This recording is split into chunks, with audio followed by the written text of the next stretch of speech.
Welcome to Wider View, the program that provides perspectives on the news outside the narrow confines of the mainstream media. I'm your host, Charles Dunaway.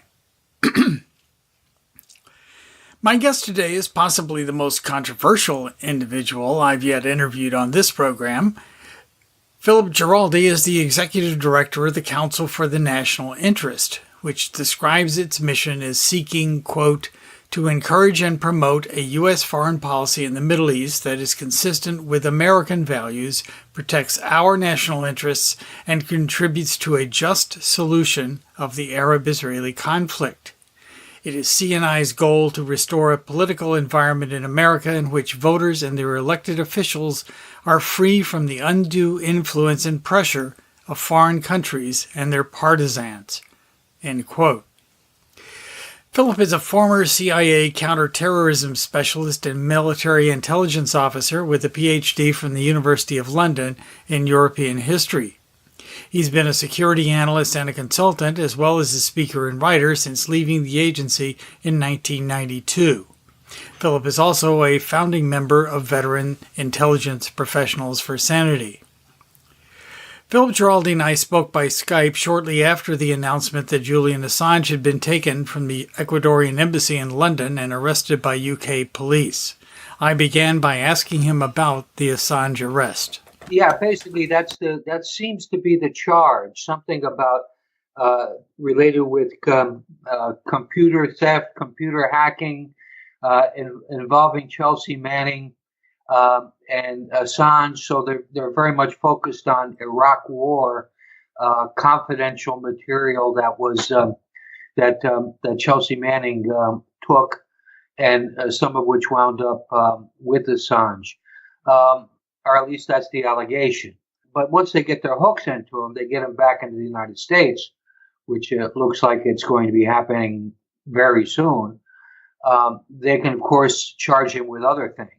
I don't know if you're familiar with the Espionage Act of 1918, which was written during the First World War and obviously was created as a document that could be used to hang a lot of miscellaneous charges on, shall we say. The Espionage Act has been used against people who've taken classified information. It's never been used against a journalist before, but there's no reason why it can't be. Sure. Yeah, it can be used against anyone. It's used by the Obama administration a number of times. Yeah, we're going to see, I assume, very quickly, like you say, what's going on. You have another article I just read this morning, also about Iraq and how the U.S. government is using the Iraq war to try to start the Iran war by telling us all about, now it's Iran's fault that our soldiers were killed in Iraq, not the fault of the idiots who sent them there. I mean, that's a stretch, but I think they're going to make it stick. Yeah, I think so. I mean, I think clearly there are a number of things going on simultaneously now, and the Assange thing is important for every American because it essentially gets at freedom of the press, which will make it once they hang one guy for the Espionage Act, who's a journalist, then they can do it to anyone. As I said, they've never done it before. They've done it to actual leakers of information or people who've obtained classified information and used it in a way that they consider inappropriate. But they've never actually hung a journalist out to dry because of the First Amendment. So that's going on now. And then, of course, we have the Iran business. Every week there's something new that goes on coming out of the White House or out of the Pentagon or out of some flunky in the media making a new charge about how bad Iran is. And this was my article today was based on a press conference that was held last week in which it was claimed that the Iranians had killed. It's amazing how these numbers are so precise, that they had killed 608 American soldiers in the Iraq fighting. Now, they did that by taking a percentage of all American soldiers who were killed. And the whole argument is ridiculous, except it is just one more element in the argument that's being made about what we should do about Iran. And of course, the answer to what we should do is go to war with them, because we've already declared war on part of their government, the Iranian Revolutionary Guard, which is a part of their military, part of their government. And so we've declared that a terrorist organization. So this keeps mounting and mounting and mounting. And at a certain point, there's going to be an accident, or there's going to be no way to back out of what's being said. Right. Yeah. And we don't really have any sane, rational individuals close to the levers of power anymore to pull that back. I think we're, at this point, relying on there being a few intelligent people in the Pentagon who might know better, but that's not how it's supposed to be. Yeah, there's no one close enough to the White House to influence these decisions in another direction. The problem is we have Bolton, we have Pompeo, we have Mueller, we have a whole bunch of people who are hawkish, and I would also qualify by saying that they're crazy. And this is quite a frightening situation. I mean, you could have probably during the Iraq War made the case that Dick Cheney was crazy, but most of the other players in that were calculating. They were seeing various advantages and things going and coming from the war. But this time we have nothing but crazies. Yeah. Well, you're not the first to use the term. As I recall, it was President George H.W. Bush who referred to Cheney and Rumsfeld and the other neocons as the crazies in the basement. He was right, but somebody let them out of the basement and into the Oval Office. You know, I think we can certainly talk about how that came to be as well. These neocons, and I know you've written some articles on this. You know, it's hard to imagine how people with this kind of attitude, and who have been wrong about pretty much everything they've said for years, maintain such a close relationship to power.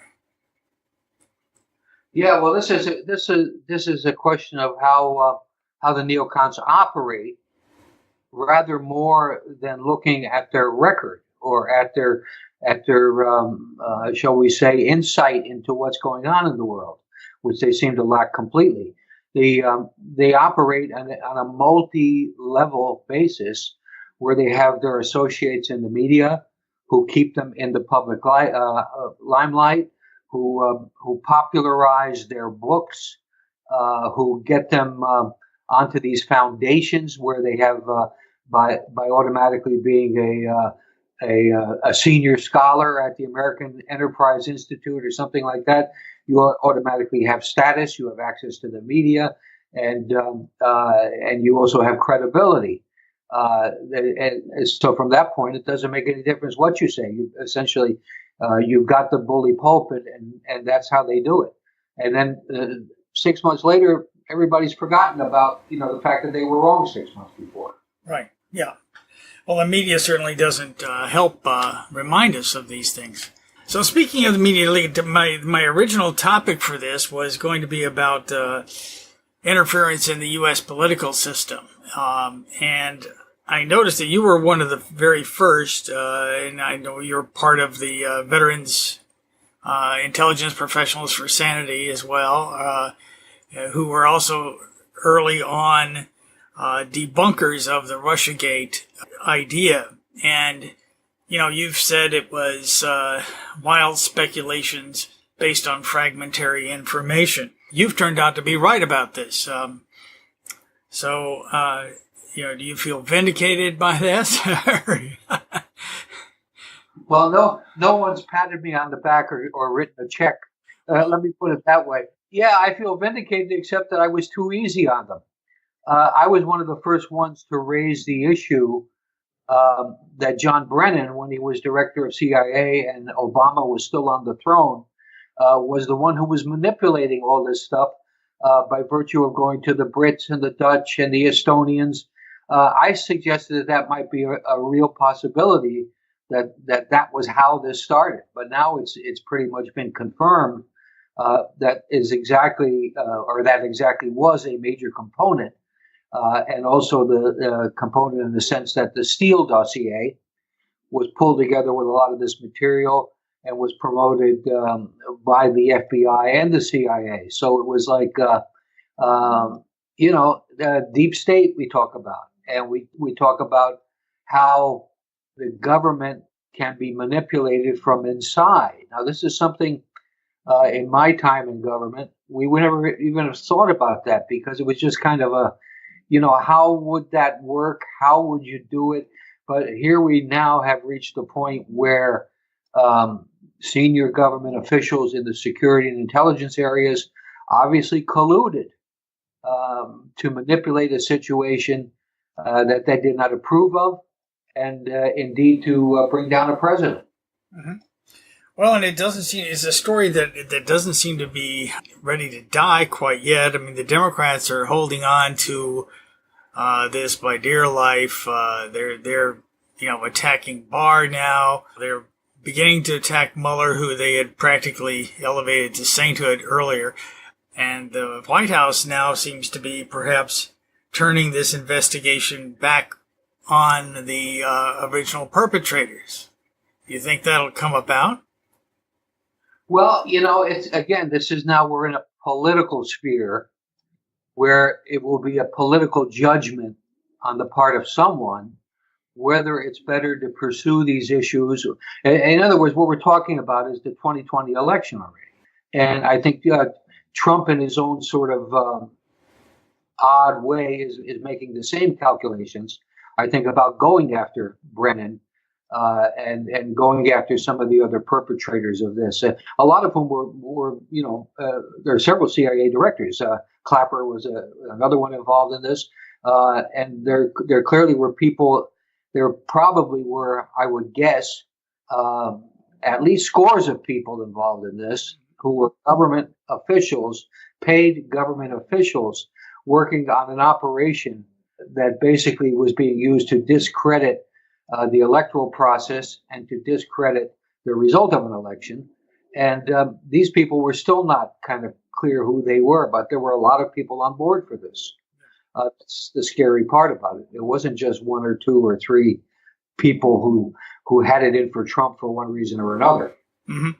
No, and I think there's a lot of people now that are complaining, the Democrats particularly, went out on a limb to say, strangely enough, that the FBI and the CIA were, high integrity government agencies who were, there to protect our freedoms and all that kind of stuff. Back when, of course, they were supporting the Russiagate narrative. Perhaps now they're not so sure. Yeah, I would think that they're definitely not sure.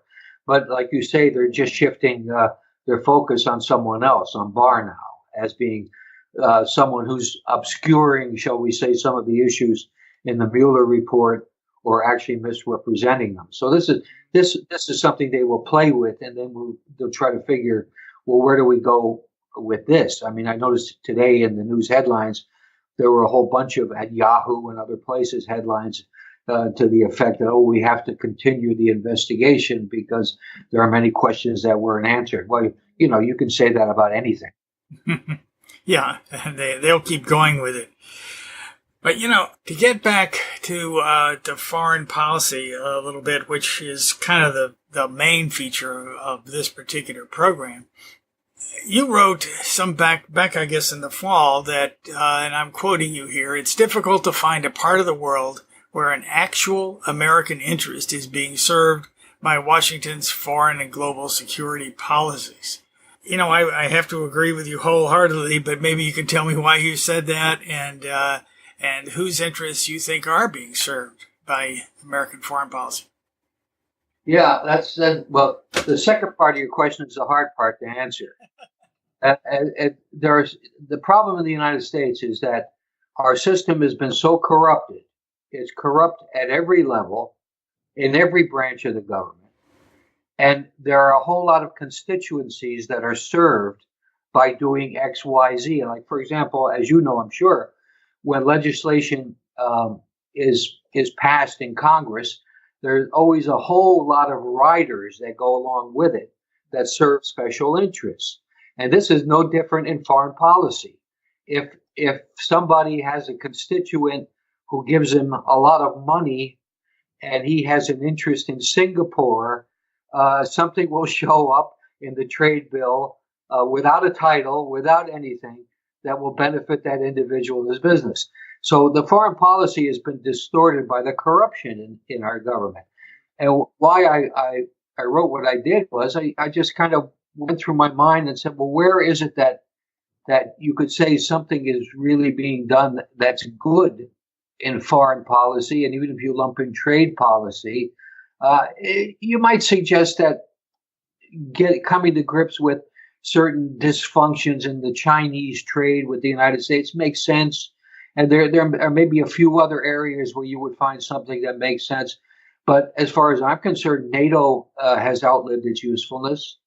As far as I'm concerned, the Israeli relationship is abuse of the United States. Saudi relationship, you could say the same thing for. Many countries in Latin America are now wary of United States policy, particularly as it's evolving in Venezuela. This is going back to gunboat diplomacy sort of thing. So I don't see an area, even Canada or Mexico, where, particularly not Mexico, where we are doing things that benefit. Purpose of government is to benefit the governed. At least that's the way the founders tried to arrange it, and the ancient Greeks looked at it the same way. But I don't see where we've any more on that page where we expect our government to do things that will actually benefit us. We just kind of figure it's going to be painful, and we just have to kind of sit down and bear it. So that's kind of why I came to my conclusion. You're listening to former CIA counter-terrorism specialist Philip Giraldi, and this is Wider View, a weekly conversation with analysts and activists rarely found on the mainstream media. Wider View is made available free of charge to radio stations nationwide, and a podcast of this show is available on iTunes, Spotify, and Google Play Music, and at widerviewradio.podbean.com. Now let's return to my interview with Philip Giraldi. And I think, in particularly in Middle East policy, with the current belligerence toward Iran, there really isn't a U.S. entity, I mean, perhaps the weapons industry, but other than that, who's benefiting from this, while you have to say that the major benefit of creating chaos and destabilizing governments in the Middle East goes to Israel. And it does sometimes seem that Israel holds our foreign policy captive. I agree with that completely, and I've written on that subject many times using probably those very words. Israel has, as everyone would concede, or most everyone, the most powerful domestic lobby in the United States, and I mean that explicitly, the most powerful. Israel is capable of bending the United States to its will in terms of what it wants done in the Middle East, in terms of the policies related to that. And it has a very effective infrastructure in the U.S., in the media, in political. I've written some articles recently how the political influence of Israel now goes down to a local level, where local candidates running for office will find a member of the American Israel Public Affairs Committee knocking on their door, asking what their views are. And they keep tabs on this. And if your views are right, they help you out through the media and through donations. And if your views are wrong, you will never see the light of day again. So it's Israel is the monster, the 600-pound gorilla, however you want to put it, in the U.S. government. I don't just restrict it to foreign policy. I restrict it to many policies that are very friendly to Jews in a tribal sense. Laws that were passed in the 90s to enable Russian Jews to exit the Soviet Union benefited Russian Jews. They didn't benefit anyone else. So there's been legislation that basically is written to benefit the Jewish community. There's tremendous power there. Mm-hmm. I know in our own community here, One of the things we find so often is that people are progressive except for Palestine. In other words, they're progressive on every other issue but that one in which they remain pro-Israel. I think that damages the progressive movement to a great extent in the U.S. Yeah, I quite agree with you. I think progressives have, and this is the good thing about some of the new Congress women we have that are opening the door and raising these issues, which makes a lot of people uncomfortable. But the fact is that we have to talk about Israel in real terms, in terms of what the relationship does to the United States and what kind of damage it does. There is no reason on earth why Israel should have a privileged position when it comes to getting benefits from the United States and from the American taxpayer. So it's something we have to talk about. But the media will not be comfortable with this. Political class will not be comfortable with it. And there will be a lot of resistance at various levels and some very nasty politics playing out to silence people who are raising the issue openly. Mm-hmm. No, that's quite true. To circle back a little bit, one of the things that I also noticed, we talked about the neoconservatives a little bit in the beginning, is that virtually all the neoconservatives that I can think of also happen to be Zionists. Are you aware? Is that just a coincidence, or is there something more? Well, that's another tricky subject. I would qualify your statement somewhat. I would say, in fact, nearly all of the neoconservatives are Jewish, and all of the neoconservatives, including people like Bolton, are Zionists. So, yeah, 100% Zionists. I have never seen a neoconservative criticize Israel in any way, shape, or form. None of them. And as I say, most of them can be attributed to the fact that, well, they're Jewish. But even the ones who aren't are Zionists. And I would suspect that for the ones who are not, if you look closely enough at their biographies, someone like John Bolton, for example, you'll find that there is an awful lot of Zionist source money that these people have come across in their careers that in some ways possibly might influence their thinking. Could be about the Benjamins, hey? The Benjamins. Interesting. Well, I always like to ask my interviewees if there's something that they particularly want to discuss, because certainly I come in with an agenda, but I know you have a few agendas of your own, so you may have some things that you'd like to talk about. Yeah. Well, I think, there are a lot of different issues that one can discuss that are interesting, but I think the fundamental issue we're confronting right now is about as basic as it gets, which is we're talking about war versus peace. And we're not just talking about war in some little place, in Africa or somewhere in Asia. We're talking about the potential for nuclear war, which has been kind of a dead issue ever since the Cold War ended. But the fact is that we are playing games in areas like Syria, where there is a high possibility, shall we say, that the U.S. and the Russians will be coming directly into contact, and that contact, I'm talking about the militaries, would be armed conflict, which could easily escalate. So I think when people talk about Israel, they talk about the Middle East, they talk about this. Well, Syria is a subset of Israel. Why we're in Syria is a subset of Israel. And if we didn't have the policy we have towards Israel, we wouldn't be in Syria and we wouldn't be confronting the Russians. And it's also, you're seeing the same thing play out in terms of another powerful lobby in the United States, which is the Cubans who are playing the games with Venezuela.